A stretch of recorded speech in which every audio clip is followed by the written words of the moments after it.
The world we've seen is divided, startlingly so, between some very rich countries and some very, very poor countries. 1 billion people roughly live in the high-income world. Another billion roughly live in the poor countries, the low-income world.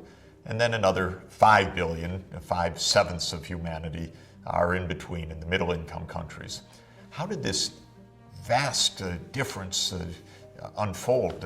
How is it that we have countries like the United States, or some even richer, at $50,000 per person per year of income or higher, and some countries like Mali or Malawi or Niger at under $500 per person per year, less than 1/100th the income levels of the high-income countries? We certainly didn't start this way a couple of centuries ago. If you look back to the period just before the great takeoff of modern economic growth, just before what we call the Industrial Revolution, the world was fairly equal in poverty. Just about every part of the world was rural. Just about every part of the world had its population and its workforce engaged in trying to stay alive as peasant farmers, smallholder farmers eking out a survival. When it was a bad season, bad rains, heat wave, drought, people not only suffered, they died. And that kind of extreme poverty was pervasive. It was everywhere in the world. It was in Europe as well as in Africa. The world was in a condition of not complete, but nearly complete equality, but equality of poverty. The story of today's inequality, therefore, is also the story of modern economic development, what has been called the era of modern economic growth.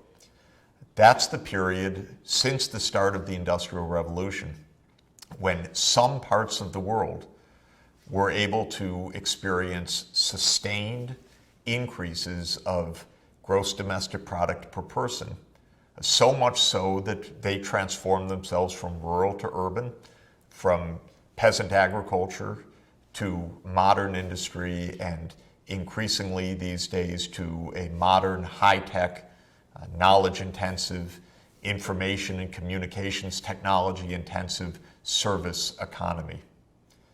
How did this happen? And why did it happen in some places in the world, but obviously not in all parts of the world, in such a way that by now we have these vast inequalities? What it means is not that today's poor countries got poorer over time from 2 centuries ago. They started poor, and by and large they remained poor. Other parts of the world started poor, and by today are very rich. We need to understand the nature of that economic growth and, of course, why it has varied so much across the world, and what can be done to unlock that economic growth in today's low-income and especially today's least developed countries. All this takeoff of modern economic growth, the Industrial Revolution and all that followed, is a new event from the point of view of human history. Humanity, our species, best guess, were 150,000 years as Homo sapiens. We are about 10,000 years as civilized Homo sapiens, meaning living in communities dependent on sedentary agriculture rather than as nomads hunting and gathering. So the Neolithic Revolution, which brought us agriculture, is about 10,000 years ago. But for a very long time, from the advent of agriculture into the Industrial Revolution itself, progress was very, very gradual, almost imperceptible. We see that very starkly in the depiction, as best it can be estimated, of the growth of the world economy. Have a look at this graph. The line of the world output is essentially flat, nearly at zero for thousands of years. We show it from 1 AD until a takeoff. And when you look at that graph, you see the takeoff, the turn up, just begins around 1750. And then it shoots up, if we're looking at total production for the world, till today. And that vertical line continues because the world economy continues to grow very, very strongly today, even if, as we have come to expect, at different rates in different parts of the world. When you think about the total output of the world, which is the sum of the gross domestic product in each country, we can think of that as having two parts. One is the output per person in the world times the number of people in the world. And so when we ask the question, why did the world economy take off around 1750? Was it due to rising output per person, or was it due to a rise in the number of people? We can say yes. What do I mean by yes? I mean both. Both factors have played a huge role, and strangely enough, nearly simultaneously, the world population went up and down by small amounts for 2,000 years, roughly 500 million people on the planet. In bad periods like the Black Death, the numbers would come down. In good periods, the population would increase. But it was fairly stable, fluctuating around a narrow range. Starting in the middle of the 18th century, just like the picture for the total world output, when we look at the picture for the world population, it just turns steeply upward. Well, it's obviously related to the fact that because of changes in the economy, changes of know-how, more people could be supported because more food could be grown. There was more output per person as well, rising productivity. Economic growth in the sense of a rise of gross product per person. We see it again, nearly flat, imperceptible changes for century after century. Starting around the middle of the 18th century, just as with population and with the size of the overall world economy, that graph shoots upward. Suddenly, the world shows a sustained and significant increase, decade after decade, in the output per person. Of course, I have to caution, these are estimates from various kinds of evidence of what the world looked like before 1750. But it was not a world of economic growth. It was not a world of wealth and poverty. It was a world of poverty.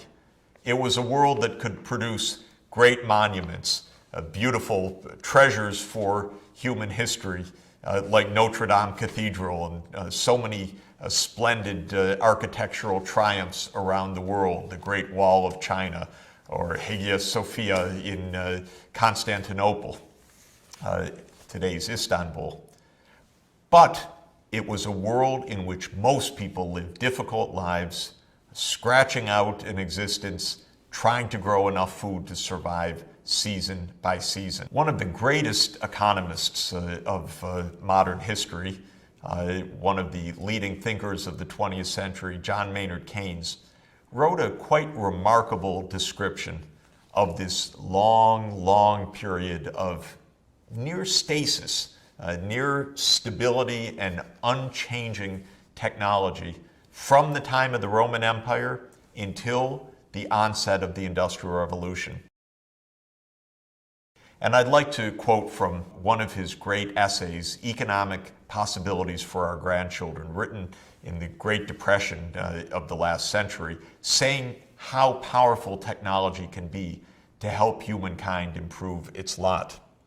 Keynes wrote, and I'm quoting, "From the earliest times of which we have the record, back, say, to 2,000 years before Christ, down to the beginning of the 18th century, there was no very great change in the standard of life of the average man living in the civilized centers of the earth. Ups and downs? Certainly. Visitations of plagues, famine, and war, golden intervals. But no progressive violent change. This slow rate of progress or lack of progress was due to two reasons: to the remarkable absence of important technical improvements and to the failure of capital to accumulate. The absence of important technical inventions between the prehistoric age and the comparatively modern times is truly remarkable. Almost everything which really matters and which the world possessed at the commencement of the modern age was already known to man at the dawn of history: language, fire, the same domestic animals which we have today: wheat, barley, the vine and the olive, the plow, the wheel, the oar, the sail, leather, linens and cloth, bricks and pots, gold and silver, copper, tin and lead and iron was added to the list before 1000 BC. Banking, statecraft, mathematics, astronomy, and religion. Keynes's point is technology is crucial, and for a very long period, technology was relatively unchanging, to the point that one could have taken a farmer from Roman times and, if possible, through a time machine, put them down in England at the beginning of the 17th century, and they would have felt pretty much at home. Same techniques, similar living standards, a world that would have looked quite the same over a span of 17 centuries. But then, dramatically, everything changes. And that is our next subject to understand: the Industrial Revolution, how it began, and how it changed human history and human destiny.